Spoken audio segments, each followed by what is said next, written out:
In this video, I will teach you how to properly lubricate a Rubik's Cube using silicone spray rather than petroleum jelly, or commonly called Vaseline. Now, there is a number of reasons why I prefer silicone to Vaseline, but I will get to that in a moment. I will be using this very old Rubik's Cube that I am borrowing from someone, and I can tell it's old because of the stickers. It's the wrong color scheme, which was the same color scheme that they put on the Rubik's Ice Cube, and the shades are different, and the quality of the stickers is better, which is weird because they put cheap stuff on now.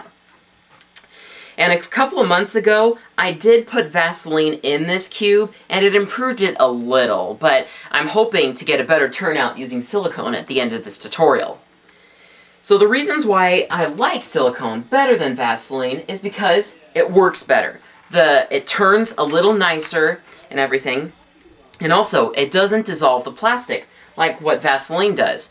Now, I used to think that the more plastic that gets dissolved, the better it'll turn, but I believe it's just a microscopic layer, and I don't think it helps the cube at all. It mixes with the Vaseline, and who knows what happens.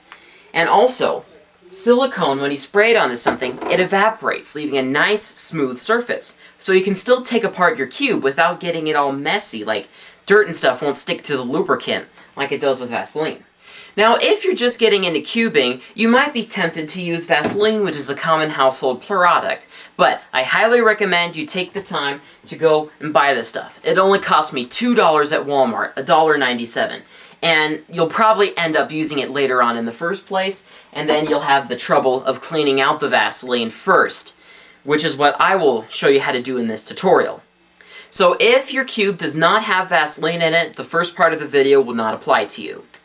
So now with that being said, let's get to the tutorial. For the first part in cleaning out the Vaseline out of your cube, I will be using a paper towel, and I will need to take it apart fully. If you do not know how to take apart the puzzle that you are using, check out the playlist in the movie description. It includes many tutorials on how to take apart various puzzles. So go ahead and take apart the cube that you're using.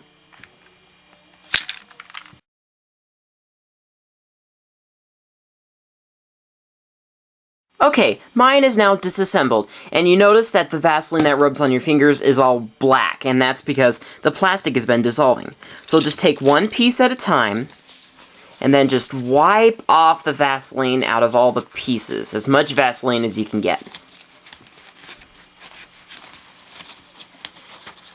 I mean, look at that. I mean, isn't that gross? So, continue doing that for all the pieces of your puzzle.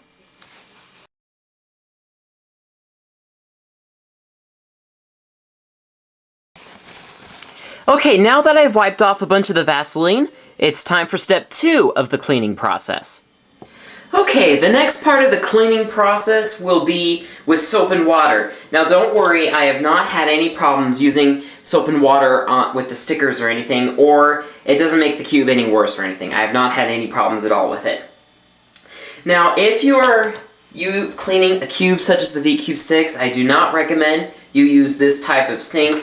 Even if you do plug it up, you might bump this and lose pieces down the drain. So if you've got like a kitchen sink that has a little screw thingy where you screw it down to prevent the water from going through, that would be better. But for a Rubik's Cube, the pieces are big enough that you don't need to worry about that. So go ahead and fill it up with nice warm water, and I'll be using dish soap. And when you got a good amount, just take the pieces and put it in. I'll do the core later. And then just wipe your finger over the pieces to remove any leftover Vaseline. And when you're done, just set the cleaned pieces aside. Now for the edge pieces, I recommend that you just stick your finger in there and then just wipe out any more Vaseline that's tucked under there. Just like that.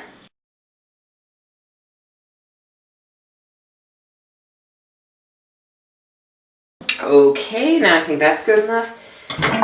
Now for rinsing. So drain all of your soapy, yucky water out. Okay, now put the pieces in, back in, and rinse them off.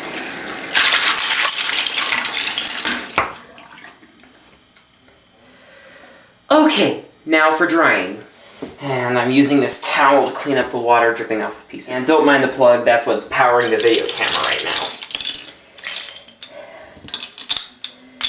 Okay, so dry it off as best as you can, and you can also blow on some of the inner part of the pieces to get loose water that's in there. So, and it gets it all out, but... So dry it off as best as you can. Okay, now that you have all of your pieces dry, although you can leave water in these gap things, I don't think that'll make much of a difference. We can start with the lubrication. Now, if you haven't yet, I recommend that you take apart your puzzle anyway.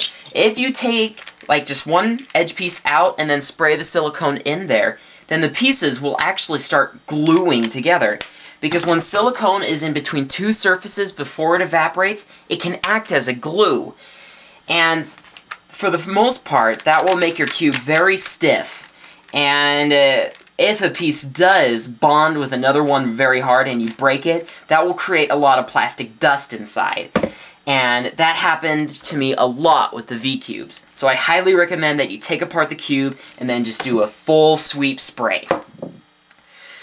So, position all of the pieces so that the stickers are facing down and away from your spray. Okay, so when you have the pieces positioned like so, for like any other puzzle, go ahead and start spraying it. And I'm not sure if it's necessary, but I always like to shake the silicone bottle. Now, don't do this in your living room or dining room, otherwise other people in your family or something may be upset with the fumes that it makes. It doesn't bother me, but because I'm in my room, so just something to take a note of. So just go ahead and spray them.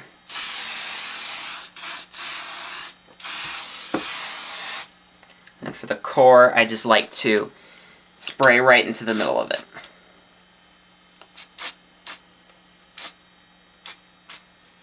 There, that should be enough.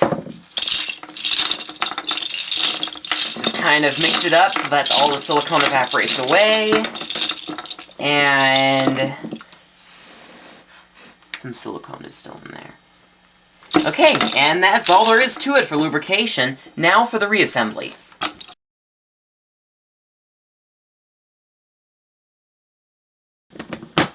Okay, now let's try it out. Still a bit stiff, but it's much better than it was before. Oh yeah, big improvement.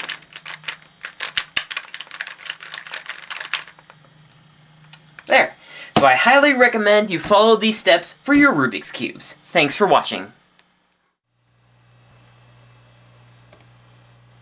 Have you ever wondered what would happen if you clicked on that little yellow button to the right of my videos?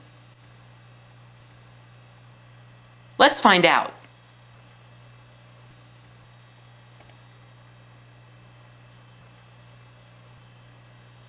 You may not subscribe to yourself. Well, it doesn't look like I have that privilege, so it's up to you. Have a click on it. Why not?